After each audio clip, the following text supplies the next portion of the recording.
is by not having certain procedures or certain training already. So for instance, if you have to physically train them, that's taking a lot from what you're doing, right? But if you have manuals and videos and things like that, now if you fire one, all you have to do is give the training manuals or the videos to that new person that's coming on, and they'll have more questions about what they've seen versus you having to go step by step by step on how to do everything that's in your business. But then in regards to having a list and not having buying a list and going down to the courthouse is also a thing of time versus money. If you have the time and you don't have the money, then go to the courthouse because it's free or you're just spending your time. But if you have the money and don't have the time, or if you just have the money and say, you know what, I'll prefer someone else to do it, then by all means, if that's what you want to do, spend the money to buy those leads, but make sure that it's a credible source that you're purchasing. I agree with Cory 100%.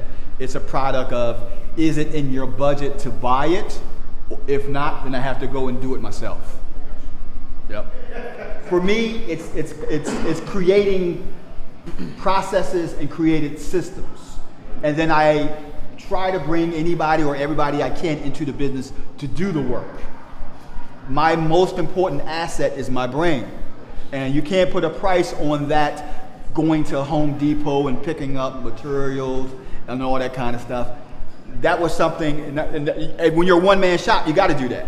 So there's nothing wrong with doing it. That's how I started. I started out doing everything. But as I've gotten older, in my 30th year of doing real estate investing full time, I've learned the beauty of systemizing and automating your whole business, where you're working 4 hours in your business every day and everybody else is doing everything else. That's where you want to take yourself. Most of my business is either going to look at some stuff that we're working on with Cory. Like yesterday, we got 3 deals in one day, and all of these are rent-to-own deals. So tomorrow, me and Cory will probably go look at these properties that we're doing rent-to-owns with. And so, lunch is on Charles. What'd you say? Lunch is on Charles. Yeah, lunch will be on me. So, one of the things that blew my mind, I read a book called The E-Myth Revisited by Michael Gerber. The E-Myth Revisited by Michael Gerber. And the book was breaking down how your business should be structured, right? In regards to not doing everything. And one of the examples that they gave, how often have you gone into a McDonald's and seen the CEO making burgers? Never, right? And that's what they were breaking down. Everything is a process. Everything is a system that's put in place. So it should be running this way. And how that relates to us in real estate is having those procedures. A friend of mine who's, again, also an agent, as you see, I have like conversations with a bunch of agents every day.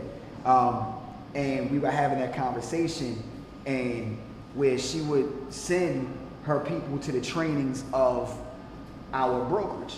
And our conversation was more, no, you have to have your own operating agreement and procedures in place, because now this is how you want your team to be run. So now all you have to do is give them this training manual, and it will tell them everything. That's not to say that now they'll be ready to go, because they're still gonna have questions.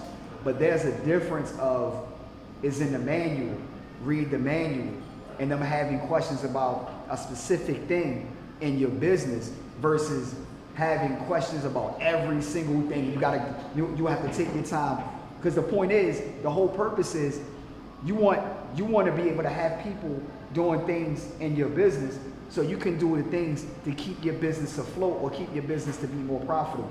The things that you're best at, and that's really what you want to get to by creating these training manuals and your standard operation procedures. Now, what we're not saying is that you're doing something wrong by you're wearing every hat. Everybody starts off wearing every hat. Right. I started off doing everything in my business. Cory started off doing everything in his business. Yes. So that's not what we're saying. But what we're going to say is that if you wish to replace the mundane stuff that you're doing in your business, you have to have that mundane action written down and being able to explain to someone so someone can take your place. That's all we're talking about. Everything in your business, you should create some type of instructional manual of how you've done it and how it's supposed to be done, so that if you choose to not do it, because truth be told, there's only two areas that you really should be concentrating on. The main profit centers in your business is marketing and negotiating. So the key to your success is learning everything you can about marketing and structuring and negotiating deals. That's it.